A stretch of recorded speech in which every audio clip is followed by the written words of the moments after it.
Good morning, good evening, and good day. You're listening to Drama Buds, an anime podcast.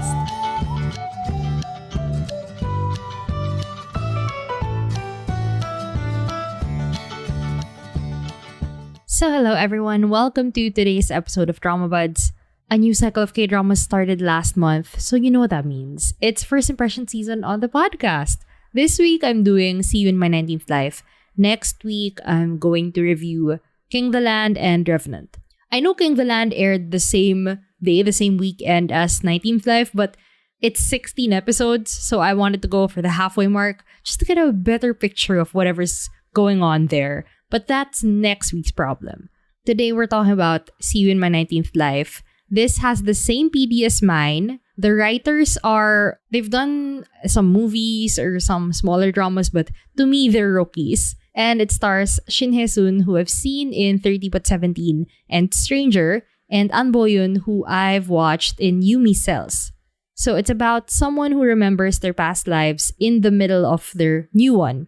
And at the end of their life, they always pray to not be born again. But in her 18th life as Yoon Ju-won, she meets Moon So-ha, and she feels like she's a real 12-year-old kid for once. But she dies too young, and with her last breath, she prays to meet him in her next life. And then she reincarnates almost immediately, so she's maybe like 9 years younger than So-ha at this point. And she does everything she can to get closer to him and to meet him again as Ban Ji-um.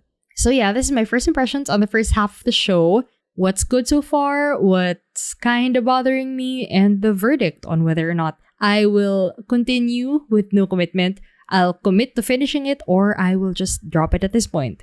Disclaimer, I have not read the webtoon, and I've heard some people saying it's already starting to add things that aren't in the webtoon, in the material, but who knows how that's going to turn out. But from the very beginning, I've already been seeing people saying there's so much in the webtoon that they couldn't even imagine fitting half of it into 12 episodes of a K-drama. So yeah, I think we should have expected that they would deviate a lot from the webtoon. But I don't have any opinion on that, so this is just me as a pure drama watcher.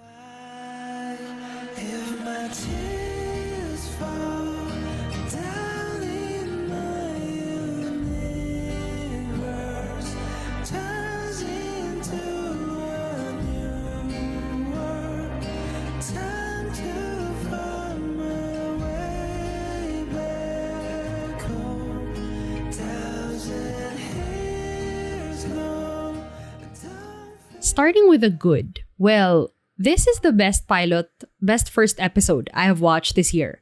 And how do I know that? It's because I didn't check my phone the entire time. That's it. That's the only metric. That's the only thing you need to check if I like something or not. If I'm on my phone half of the time. So yeah, 60 minutes. Also, all of these episodes are 60 minutes or less, including the intro and the preview. Less than 60 minutes? I mean, so many K-dramas need to take notes on that. You can have a great episode in less than an hour. You don't need an hour and 20 minutes. So, yeah, that was great.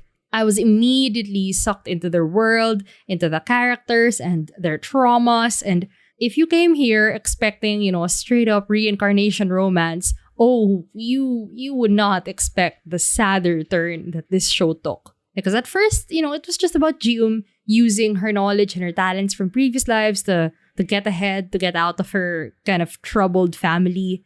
All of that just to find a way to meet So-ha as an adult. And then, the more people she met from her previous lives, like So-ha, her younger sister, Cho-won.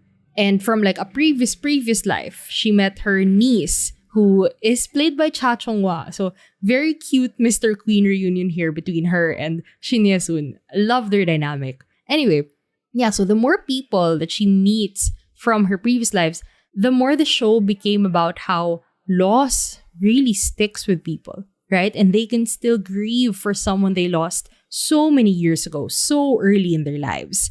It's not like Ji-um has never experienced grief. Like, she's experienced loss of the people she loved in many previous reincarnations, and she knows that she has left lots of people behind. But this is the first time that